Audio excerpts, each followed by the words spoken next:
My rise, my demise. When I was just 6 years old, my father made me sprint 50 yards every day across the neighborhood field. I grew up in a very strict and disciplined military-style home. Having a father propelled me tremendously in certain areas of my life.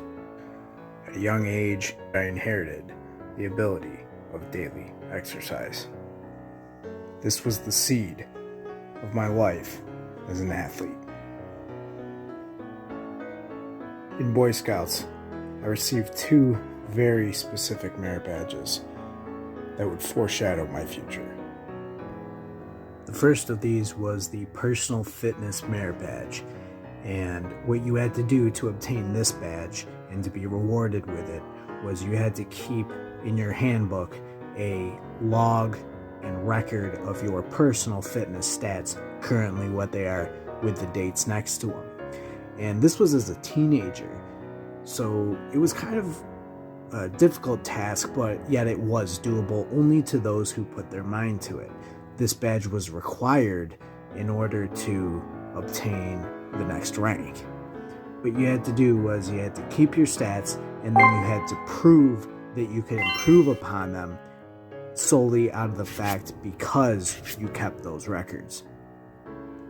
And the second badge was very difficult to obtain. It was actually the hardest merit badge I ever obtained, and this one was not required, but it was the second tier to the Personal Fitness Merit Badge, and this one was known as the Athletics Merit Badge. And what it was a 2 inches in diameter circular badge that had embroidered into it the winged foot of the Greek god Mercury. And here's when things start to get real. Oh, it's about to get real. Oh, now it's gonna get real. I was definitely a late bloomer. Just apparently wasn't genetically gifted, or so I thought. In college, I really started to fill out. So I got my growth spurts probably around between 19 and 21. And I didn't grow in height, but I did get very wide and thick. And my performance just went off the charts. Half Asian, half Italian, I was very lean and muscular. Yeah, you wanna go see that guy over there, Al? Dr. Al, he's a doctor. It's from Jersey. They all talk like this over there, like they got a problem with you or something. That's what they told me to do. This is what he said to me. 1,520 push-ups is not a normal amount of energy. Every time I did these push-ups, I was very strict on the form. All the way up, all the way down. And I didn't really know much about contraction of the muscle at this point, but I did understand form and range of motion. And those did play a part in the development of my body. I did have a tool that I did use. It was a perfect pull-up indoor frame that you could remove and use it as different push-up grips. The most common and standard grip I used was the parallel grip. Do I recommend it? No, I recommend that you come into my gym and let me train you. There was 2 specific encounters I had with push-ups that changed my physique forever. The first one was 300 push-ups in 55 minutes, and the second one was 1,520 push-ups in one day. And that I did when I was 19. I didn't have a bench press until later in life.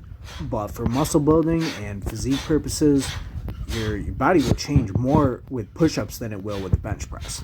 That's my experience. There's this iconic photograph of me when I had done 300 push-ups in 55 minutes. And the photograph itself looks like a stone statue.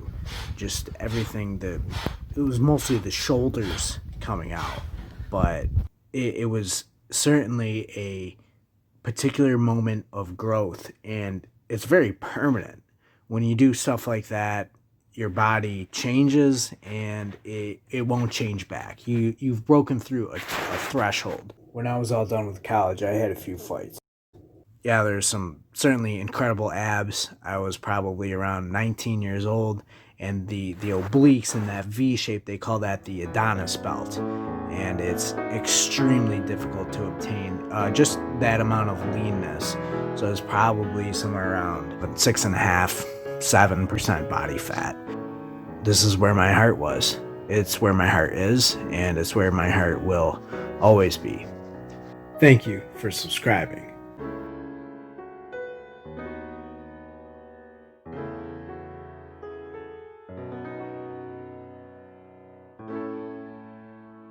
And remember, I'm Coach Joe.